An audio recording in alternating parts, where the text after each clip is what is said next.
Salut, bienvenue dans cette nouvelle vidéo.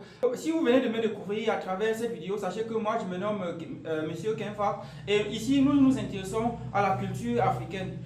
Aujourd'hui, nous allons parler d'un pan de la culture africaine, notamment d'une pratique faite souvent par le peuple bamileke de l'Ouest Cameroun. Ce que je m'en vais vous expliquer, c'est le fait. Le fait, c'est en effet une cérémonie d'offrande au Dieu que le peuple bamileke fait souvent. Et cette cérémonie d'offrande au Dieu là est souvent qualifiée de diabolique, notamment par les Français qui étaient venus au Cameroun ou bien par les Blancs qui étaient venus au Cameroun et qui avaient vu le peuple bamileke faire ces cérémonies d'offrande au Dieu là et ils ont qualifié cela de diabolique. Avant de vous expliquer ce que c'est que le fait, avant de vous donner beaucoup plus de détails sur cette pratique là, je vais d'abord un peu entrer dans la spiritualité africaine pour que vous compreniez certaines choses. Le peuple bamileke de l'Ouest Cameroun considère souvent que après la mort, il y a une vie. Et parce que le peuple bamileke croit qu'il y a une vie et après la mort, ils ont donc décidé de faire certaines cérémonies ou bien de faire certaines pratiques qui, selon eux, est comme une sorte de religion qu'ils pratiquent. Et parmi les pratiques, il existe beaucoup de pratiques faites souvent par le peuple bamileke, mais notamment aujourd'hui, nous allons nous intéresser à la pratique de cérémonie d'offrande au Dieu qu'on appelle le fait. Le fait, c'est quoi? C'est cette cérémonie-là, comme je l'ai dit, d'offrande au Dieu. Pourquoi est-ce qu'on fait cette cérémonie-là? Comme je vous ai dit que le peuple bamileke ou le peuple de l'Ouest Cameroun considère souvent que lorsque quelqu'un meurt, la personne part à rejoindre les dieux. Dans beaucoup de familles à l'Ouest Cameroun, quand une personne meurt ou bien quand un grand patriarche meurt, surtout lorsque c'était une personne influente, on s'en va le déterrer, on enlève son crâne, c'est-à-dire que quand quelqu'un meurt, après que la personne pourrit, jusqu'il reste maintenant que les crânes, on peut enlever son crâne et on fait un endroit, on dépose là-bas et parfois on vient là-bas faire certaines cérémonies, notamment la cérémonie de fête. Et à côté de la cérémonie de fête, il y a aussi une autre cérémonie qu'on appelle le salaka. Le salaka, c'est tout simplement, si je dois traduire le salaka en français, ça s'appelle la célébration. On célèbre une personne. Je ne vais pas me mettre à citer toutes les cérémonies qu'il y a le peuple bamileke fait souvent. Il y a le salaka, il y a le fait, il y a la cérémonie des jumeaux, il y a le si, il y a la cérémonie de la chaise. Bon, le si et la cérémonie des jumeaux, c'est souvent la même chose chez beaucoup de personnes. Bref, il y a beaucoup trop de choses, il y a beaucoup trop de cérémonies que le peuple bamileke fait souvent. Mais aujourd'hui, nous allons nous intéresser qu'au fait. Comme je vous ai dit, étant donné qu'une personne meurt, le peuple bamileke considère qu'il y a la vie après la mort et que cette personne est allée rester avec les dieux. Alors, de temps en temps, les gens viennent souvent faire des offrandes. Et cette offrande que les gens viennent souvent faire, dans la langue Yimba, on appelle l'offrande que vous partez faire à une personne qui est morte, on appelle ça le nji. Et à cet effet, dans la langue Yimba, on dit Mego Ngwa Nji, qui signifie on s'en va faire cette cérémonie de fête-là en offrant le pistache. Si je dois traduire ça en français, on va faire cette cérémonie-là en offrant le pistache. Et souvent, pourquoi est-ce qu'on fait cette cérémonie-là? On fait souvent cette cérémonie, généralement, c'est souvent lié à plusieurs raisons. Et je vais noter aujourd'hui 2 raisons pour lesquelles on fait cette cérémonie-là. L'une des raisons pour lesquelles on fait la cérémonie de fête, c'est qu'on peut constater que dans une famille, il y a beaucoup trop de malheur là-bas. Parfois, dans une famille, lorsqu'on constate qu'il y a beaucoup trop d'accidents dans une famille, alors on va faire cette cérémonie-là pour apaiser les ancêtres, entre guillemets. Parfois, lorsqu'on constate que dans une famille, il y a trop de mésententes, dans une famille, il y a trop de guerres, on ne peut pas faire cette cérémonie-là. Même si d'une manière logique, on dirait que lorsque 2 frères s'entendent, on devrait chercher à savoir pourquoi ils ne s'entendent pas. Mais il existe aussi au-delà d'une certaine spiritualité que les gens essaient d'expliquer et essaient de dire que lorsque plusieurs personnes ne s'entendent pas ou lorsque certaines choses se répètent dans une même famille, on peut faire cette cérémonie de fête-là pour essayer de laver les péchés de cette famille-là. Donc le fait, c'est aussi cette cérémonie de lavage des péchés. Ça peut être des péchés qui ont été causés par des parents et qu'aujourd'hui on sous-entend que ces péchés-là sont en train de se répercuter sur les enfants. Même si certaines personnes croient Dieu comme fait que nous récoltons que ce que nous avons semé et que lorsqu'une personne vit et qu'elle fait quelque chose, elle a clairement le karma qui correspond à cela. Mais sachez que du côté spirituel, le peuple bamileke croit que lorsque certains malheurs frappent certaines personnes ou bien certaines catégories de personnes, alors on décide de faire cela. On fait aussi souvent le fait chez le peuple bamileke pour empêcher certains malheurs d'arriver ou bien pour empêcher certaines choses ou bien certains désastres d'arriver à certaines familles ou bien à la famille de ceux qu'on exige qu'ils fassent cela. Et il y a aussi l'autre fait qu'on fait souvent, c'est la cérémonie de demande du Tenkap. Puisque souvent, à l'ouest du Cameroun, il y a aussi la cérémonie qu'on dit, on dit souvent en langue yemba, on dit que Megonton Tenkap. Et on dit que Megonton Tenkap comme ça, on peut appeler le Tenkap. Bon, là, c'est quelque chose qui est un peu compliqué, mais quand on dit qu'on peut appeler le Tenkap, c'est aussi une cérémonie qui est aussi le fait, mais qui est sous une autre forme. Ce n'est pas forcément qu'on part sur un crâne, cette fois-ci, donner le pistache, comme j'ai dit tout à l'heure, mais c'est une autre forme. Donc, il existe plusieurs formes de fêtes et plusieurs formes de cérémonies. Je vous invite à rester jusqu'à la fin de cette vidéo parce que, à la fin, je vais vous donner les inconvénients de ces pratiques-là et comment est-ce qu'on peut faire pour les améliorer. Donc, comme je vous ai dit, l'une des raisons, c'est empêcher les malheurs de frapper une personne ou bien de frapper une famille ou toute une génération de personnes, tout un ensemble de personnes. Et l'autre, c'est pour laver l'autre raison, c'est pour laver les péchés d'une famille ou bien d'une génération. Après avoir, quand ils ont eu beaucoup trop de tort, on veut laver leurs péchés. Donc, laver les péchés, empêcher les malheurs. Et l'autre raison, ça peut aussi être aller dire merci aux ancêtres. C'est-à-dire que quoi? Puisque le peuple bamileke a cette culture-là de gracier des gens qui font le bien.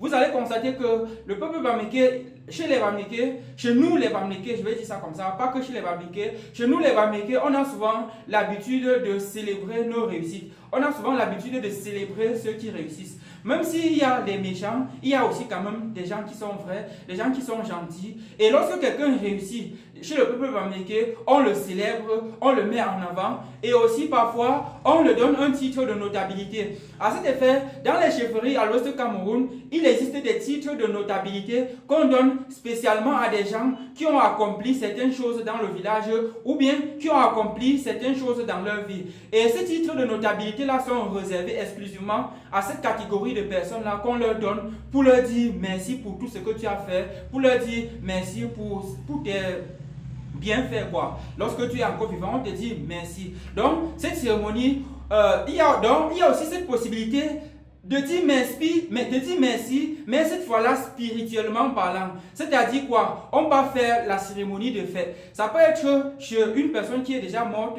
qu'on s'en va dire merci. Et lorsqu'on fait cette cérémonie à cette personne qui est morte là, c'est tout simplement pour dire à la personne qui est morte là que si c'est peut-être c'est votre grand-père qui est mort et que vous voulez aller faire le fait, la cérémonie d'offrande au Dieu pour dire merci. Quand vous partez dire merci à votre grand-père en allant faire cette cérémonie de fête-là, c'est tout simplement pour aller dire à votre grand-père, grand-père, me voici aujourd'hui, merci parce que comme tu es mort, tu es allé voir les dieux. Et comme tu es allé voir les dieux, tu as sollicité, tu as prié les dieux pour que ces dieux-là me bénissent. Et parce que ces dieux-là m'ont béni, aujourd'hui j'ai acheté une grosse voiture. Parce que ces dieux-là m'ont béni, aujourd'hui, grâce à eux, j'ai acheté un grand terrain. Parce que ces dieux-là, parce que ces dieux que tu leur as supplié pour moi là, m'ont béni, aujourd'hui j'ai beaucoup d'entreprises qui prospèrent. Donc on fait aussi la cérémonie du fait pour dire merci aux ancêtres, pour dire merci à celui qui est mort, pour dire merci à tous ceux qui sont morts et qui ont eu un impact positif dans notre vie. Parce que les gens morts peuvent avoir aussi un impact négatif dans notre vie. Mais quand ils ont un impact positif dans notre vie, on peut leur dire merci en faisant des cérémonies d'offrande au Dieu, en faisant le fait.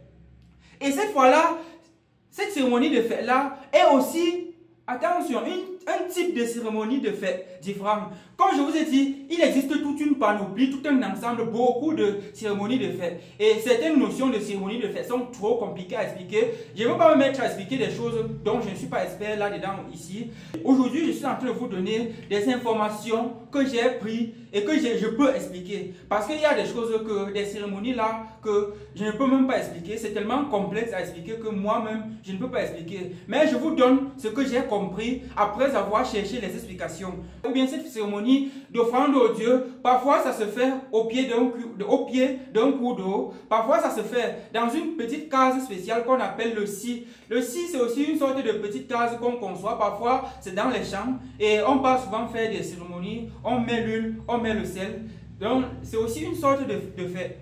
Donc il existe plusieurs, comme je vous ai dit, il existe plusieurs types de fêtes. Parfois, on part à la chute d'un cours d'eau faire cette cérémonie-là. Parfois, on part au pied d'une grosse pierre faire cette cérémonie-là. Il existe des pans de cette cérémonie qui sont tellement difficiles à expliquer que lorsque les Français ou bien lorsque les Blancs sont arrivés en Afrique, ils ont qualifié cette culture ou cette pratique-là de satanique, puisqu'ils ne comprenaient pas comment est-ce que quelqu'un pouvait mourir et après que cette personne soit morte, après que cette personne soit décomposée après sa mort, qu'on aille retirer son crâne, qu'on aille faire un endroit et que de temps en temps on part là-bas faire soit des prières, soit des offrandes, soit des supplications et soit aussi des salakas. La cérémonie de fête qu'on fait souvent pour aller dire merci à quelqu'un qui est mort, on appelle souvent ça dans la langue Imba le salaka. Le salaka donc c'est cette cérémonie pour dire merci à une personne. Cette personne peut être soit morte, soit vivante.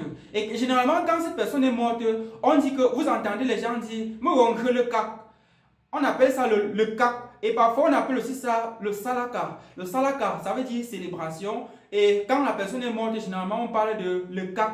Généralement, vous allez donc entendre souvent quelqu'un dire « le kak ».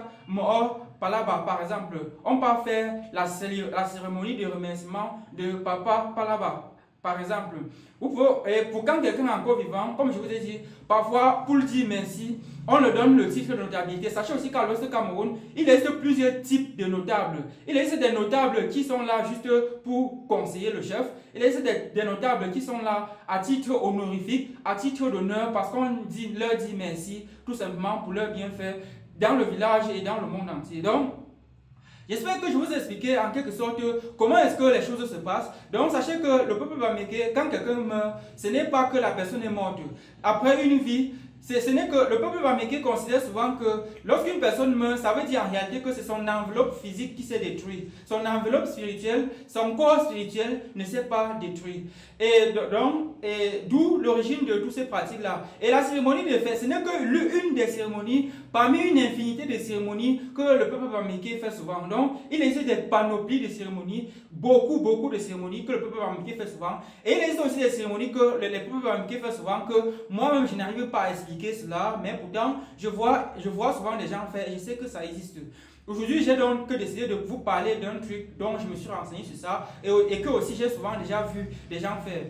C'est aussi grâce à toutes ces pratiques que le peuple bamileke fait souvent que c'est un peuple qui prospère. Puisque beaucoup de bamileke, même quand ils partaient à l'église, après avoir fini de prier, ils partaient encore prier au village ou bien après avoir prié, ils partaient encore refaire leur culture. Et c'est aussi cette notion de culture de bamileke qui fait que c'est aussi un peuple qui est, je vais dire, respecté au Cameroun, puisque le peuple bamileke c'est clairement un peuple, pour ne pas me vanter, peut-être parce que je suis bamileke, mais le peuple bamileke c'est un peuple qui est beaucoup respecté, notamment à travers sa culture et notamment à travers sa manière, sa relation avec Dieu et les vivants. Donc il y a plusieurs choses qui font que ce peuple-là prospère à travers le monde entier. Les bamileke ne prospèrent pas seulement au Cameroun, ils ne prospèrent pas seulement en Afrique, ils ne prospèrent pas, ils prospèrent aussi à travers le monde entier. Généralement, vous allez entendre, quand on dit que voici un bamileke, beaucoup de personnes ont tendance à donner le respect, sans toutefois me vanter.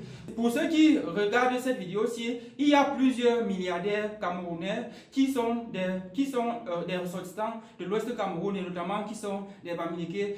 Donc, c'est un peuple qui est resté authentique malgré toutes les tracasseries, malgré toutes les cultures et les religions importées. Le peuple bamileke a toujours su se maintenir à sa place, notamment à travers les différentes guerres qu'ils ont aussi fait pour préserver leur culture, notamment avec la guerre du maquis, qui était cette guerre-là liée aussi au fait que le peuple bamileke voulait rester souverain. Le peuple bamileke ne voulait pas que sa culture disparaisse. C'est aussi pour ça que, comme ils ont leur culture, ils ont aussi cette façon-là de s'imposer, ils ont aussi cette façon-là pour s'en sortir, ils s'en sortent aussi.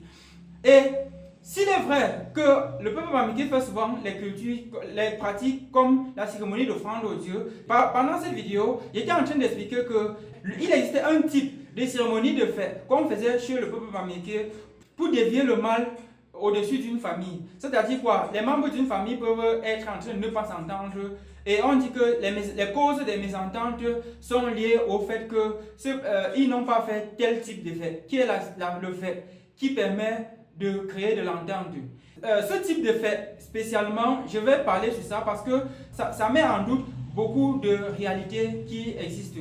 Parce que si deux frères ne s'entendent pas, ou si deux familles ne s'entendent pas, je ne crois pas que c'est une cérémonie de fête. C'est ce type de cérémonie de fête-là qui fera qu'ils vont s'entendre. Puisque lorsque deux personnes ne s'entendent pas, je trouve que dans la vie, nous devons chercher à savoir pourquoi est-ce que telle et telle personne ne s'entendent pas, ou pourquoi est-ce que telle et telle famille ne s'entendent pas. Nous devons chercher cela d'une manière rationnelle. Sans toutefois aller au village et dire qu'on fait un type de cérémonie de fête pour que les gens s'entendent, puisque ce type de cérémonie de fête-là, moi je trouve que c'est un type de cérémonie de fête qu'on ne devrait pas faire, puisque c'est quelque chose qui encourage plutôt les mésententes. C'est-à-dire quoi? Rejeter la faute de ma mésentente avec mon frère au grand-père qui est au village. Je trouve que c'est quelque chose de vraiment déplorable. C'est une cérémonie dans notre culture que je trouve qu'on devrait enlever cela, ce type de cérémonie de fête-là. Il existe quand même malgré tout des types de cérémonies de fête qui sont aussi acceptables ou bien qu'on devrait, je trouve, faire. Par exemple, la cérémonie de le CAC ou bien la cérémonie de Salaka, par exemple, pour dire merci à quelqu'un qui est mort. Là, on peut faire cela. Et aussi, le type de cérémonie qu'on peut aussi faire, c'est la cérémonie qu'on fait pour empêcher un malheur de frapper dans une famille. Je peux encore accepter cela. Même si nous devons rester prudents afin de ne pas avoir les accidents en route. Et pour qu'on dise plus tard que c'est le grand-père qui réclame le sel. C'est parce que le grand-père réclamait le sel au village qu'on est mort, que telle personne a fait l'accident. Donc ce type de cérémonie qu'on fait aussi pour se protéger là, je peux dire que c'est un peu acceptable. Mais lorsque une personne roule par exemple en route sur la moto, la personne doit savoir que si je roule mal sur la route-ci, je dois faire l'accident. Ou bien si je suis en train de conduire une voiture et que je n'ai pas mon permis de conduire, si je fais l'accident en route, ce n'est pas parce que mon grand-père au village a permis que je fasse l'accident. Je trouve que là, c'est une mentalité qui fait aussi que beaucoup de personnes envoient plutôt leur malheur sur le grand-père qui est au village. Tu ne vois plus comment tu as mal conduit en route et tu as fait l'accident. Tu ne vois plus comment tu as détourné l'argent qu'on t'a donné pour construire une route avec et tu as mal construit cette route-là. Ton enfant a roulé sur cette route-là et elle a fait l'accident, elle est morte sur la route. Pourtant, c'est toi qui as diminué l'argent de la route là, tu as mal fait la route. Maintenant, tu vas accuser quelqu'un de sorcellerie ou bien tu vas aller au village et dire que c'est le grand-père qui est au village qui est en train de faire que j'ai fait l'accident à tel endroit. Moi, je trouve qu'il existe des penchants, il existe des angles de notre culture qu'on devrait corriger cela. Et quand il dit corriger cela, c'est de le faire d'une manière très rationnelle. Parce que la vie ici, c'est aussi quelque chose, il existe des principes physiques. Même si dans la vie dans laquelle nous nous trouvons, il existe des principes spirituel de notre vie, il existe aussi quand même des principes physiques qui veut que si je conduis mal, je dois faire l'accident. Si la route est mauvaise, je peux faire l'accident sur cette route-là. Il existe des principes clairs et nets comme ça que les gens vont voir ça. Les gens vont voir comment il y avait le trou sur la route, quelqu'un a fait l'accident sur ça. Sur la route, même sur le même trou que quelqu'un a fait l'accident sur ça, on va aller au village et dire que c'est le grand-père qui a fait l'accident sur le trou qu'il a vu en route. Quel manque de rationalité! Notamment avec vous avez aussi constaté, notamment avec le cas de Gabriel Nangip qui a fait l'accident sur la route. On ne voit pas comment la route était mauvaise et Gabriel Nangip a fait l'accident sur la route. Mais on voit comment les ancêtres au village ont fait que Gabriel Nangip a fait l'accident sur la route. Donc, bref, il y a plusieurs choses de notre culture, il y a plusieurs penchants de notre culture que je trouve irrationnels. Moi, je vais clairement qualifier cela de irrationnel. Je ne suis pas en train de dire que, ou bien je n'ai jamais dit, et je ne vais jamais dire que il ne faut pas qu'on fasse le fait, parce que ça fait partie de notre culture, qu'il ne faut pas qu'on fasse les pratiques de notre culture. Mais je trouve qu'avec rationalité, on devrait voir cette culture-là. Parce qu'il est hors de question que quelqu'un fait l'accident sur une route, on dit que c'est peut-être tel ancêtre qui réclamait le sel qui a fait que cette personne-là a fait l'accident sur la route. Et maintenant, pour pallier à certaines choses de notre culture, j'aimerais aussi qu'on sache que si dans la vie de quelqu'un, la personne peut faire tel type de cérémonie qui peut l'empêcher de faire l'accident, que étant tout petit, on fasse ces cérémonies-là, qu'on n'attende pas plus tard quand il a les accidents, on dit que c'est l'oncle au village. Peut-être on dit que bon, à partir de 10 ans, il faut qu'on fasse telle cérémonie pour empêcher que les malheurs arrivent. Qu'on n'attende pas qu'un malheur arrive à quelqu'un et ensuite on peut au village faire les cérémonies pour dire que c'est l'ancêtre. Avec ça, ça devient une culture de terreur. Une culture où les gens ont peur que leurs ancêtres leur punissent. Donc j'aimerais que si les patriarches écoutent cette vidéo, qu'ils pensent à cela, qu'on décide qu'à 10 ans par exemple, tous les membres d'une famille doivent se rencontrer à tel endroit pour faire tel type de cérémonie. Et ce type de cérémonie-là, c'est une cérémonie qui empêche que les malheurs arrivent plus tard à cette famille. Donc on impose cela dans notre culture. Qu'on n'attende pas, qu'on reste comme ça, deux personnes ne s'entendent pas, on part, on dit que ils ne s'entendent pas, c'est telle cérémonie qui fait cela. Non, avec ça, ça ne peut que détruire notre culture. Parce que les gens finissent par avoir peur. Ils vivent dans la terreur. Ils vivent dans une peur du karma des ancêtres. Alors que le culte des crânes ou bien les pratiques du peuple bamileke, c'est une pratique qui a inspiré les Japonais. Les Japonais aujourd'hui se sont inspirés des pratiques des Africains. Et dans la religion catholique même, au fin fond du Vatican, il y a aussi des pratiques qui ont été copiées en Afrique. Les gens se sont aussi inspirés par exemple du livre des morts qu'on avait en Égypte pour façonner la Bible. Donc, le culte des crânes, c'est aussi quelque chose qui est plus vieux, qui est beaucoup plus vieux que les différentes religions que nous avons aujourd'hui. Mais je trouve qu'aujourd'hui, on pratique cela très mal. Et cela conduit parfois à des égarements, à des gens qui décident d'abandonner leur culture parce qu'ils ont trouvé qu'il y a le karma de ceci et de cela. Donc je trouve qu'on devrait s'organiser et faire les choses autrement. Par exemple, comme je vous ai dit, on peut décider que tel type de fête, par exemple, le fait qu'on fait pour empêcher le malheur d'arriver, ou bien le fait qu'on fait lorsqu'il y a les malheurs, on fixe quoi? On dit que dès que les enfants ont tous 5 ans, alors on va faire ces cérémonies, même pour les enfants qui vont naître, pour empêcher que cela arrive. Je trouve qu'en faisant cela, les gens vont vivre avec beaucoup plus de sérénité et vont connaître que si un truc de mauvais m'arrive, alors c'est moi qui ai cherché. Il y a aussi un autre truc que j'ai trouvé dans cette culture, ou bien que j'ai trouvé dans ces cérémonies-là qui ne me plaît pas du tout. C'est le fait que j'ai récemment vu quelqu'un qui achetait les chèvres au marché et qui achetait beaucoup de choses pour faire un des types de fêtes. C'était le fait de l'abondance, c'est-à-dire cette cérémonie de fête pour que les ancêtres leur permettent d'avoir de l'abondance. Puisque vous savez, comme je l'ai dit, il y a plusieurs types de cérémonies. Il y a aussi cette cérémonie de fête qu'on fait pour avoir de l'abondance. On ne fait pas le fait pour en effet que l'abondance vienne sans qu'on ait fait un travail. Pour que l'abondance vienne à vous, vous devez travailler d'abord. Vous pouvez faire le fait pour permettre aux ancêtres et aux dieux de faciliter votre route vers le plein accomplissement. Mais vous ne pouvez pas le fait et vous partez rester chez vous. Vous croyez que comme vous avez fait le fait, l'ancêtre va maintenant plaider pour que vous ayez de l'argent. Si vous faites le fait de l'abondance, c'est-à-dire le fait qui va vous permettre d'avoir beaucoup d'argent ou bien d'avoir de l'abondance dans votre vie, si vous faites cette cérémonie-là, après l'avoir fait, sincèrement, allez travailler.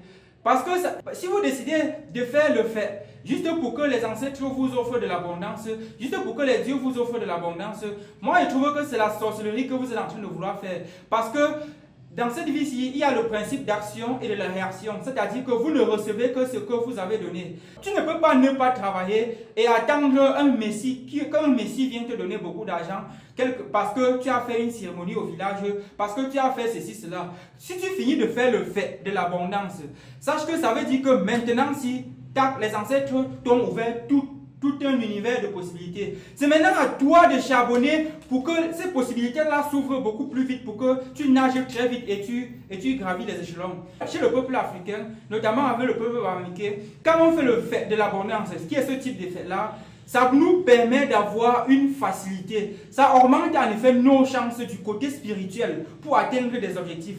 Donc, mon frère, ma soeur, mon père, ma mère, toi qui écoutes cette vidéo-ci, quand on fait le fait de l'abondance, ce n'est pas pour avoir de l'argent, c'est pour avoir les chances du côté spirituel. C'est pour en effet avoir plus de chances d'avoir de l'argent. Donc, dès que vous finissez de faire le fait là, il faut travailler. Parce que si vous faites le fait de l'abondance et vous ne travaillez pas, vous n'aurez rien. Puisque même nos ancêtres savent que le monde physique obéir au principe de l'action et de la réaction. Même s'il y a aussi la notion de chance qui est liée à la spiritualité. Donc, après avoir fait le fait de l'abondance, vous avez plus de chances du côté spirituel pour avoir ce que vous voulez, pour avoir tout ce que vous voulez. Maintenant, il ne reste que charbonner pour obtenir ce que vous voulez. Autrement dit, si vous faites le fait de l'abondance et vous ne faites rien, rien ne va se passer. Parce que j'ai vu un jeune récemment qui achetait les chèvres pour aller faire sa part de cérémonie. Et il était en train de dire que si je fais la cérémonie ici et je n'ai pas beaucoup d'argent, mes ancêtres vont me sentir, les dieux vont me sentir. Les dieux ne vont pas te sentir parce qu'ils ne te doivent rien. Tu dois travailler en faisant cette cérémonie-là. Ils doivent débloquer toutes tes chances. C'est-à-dire que quoi? Si peut-être vous êtes bloqué quelque part, ils débloquent tous les portes spirituelles. Et maintenant, c'est à vous de travailler pour avoir de l'argent. Donc, après avoir acheté tes chèvres, ton huile, ton sel, tout ça là, pour aller faire cette cérémonie-là, il faut savoir que c'est pour simplement aller te débloquer du côté spirituel. Et si tu te débloques du côté spirituel et que du côté physique, tu ne travailles pas, il n'y aura pas le principe de l'action et de la réaction. Les Einstein ont établi ça, les Newton ont établi ça. Le principe de l'action et de la réaction, c'est pour le monde physique. Donc, quand tu fais la cérémonie de fait pour l'abondance, ce n'est que le côté spirituel. Tu es riche, tu deviens riche spirituellement. Mais pour que cette richesse vienne à toi, il faut travailler. C'est ça que j'essaie d'expliquer au maximum. Donc, il faut travailler pour que cela vienne. Donc, si peut-être vous êtes plus jeune que moi, ou bien si vous êtes plus âgé que moi, ce n'est que le travail qui paye. Même s'il faut faire des cérémonies, même si notre culture exige cela, même si nous-mêmes, du monde du vivant, nous ne pouvons pas tout expliquer, alors sachez aussi cela. Le peuple américain reconnaît qu'une personne peut être riche spirituellement et ne pas être riche physiquement, ou bien ne pas être riche dans le monde matériel.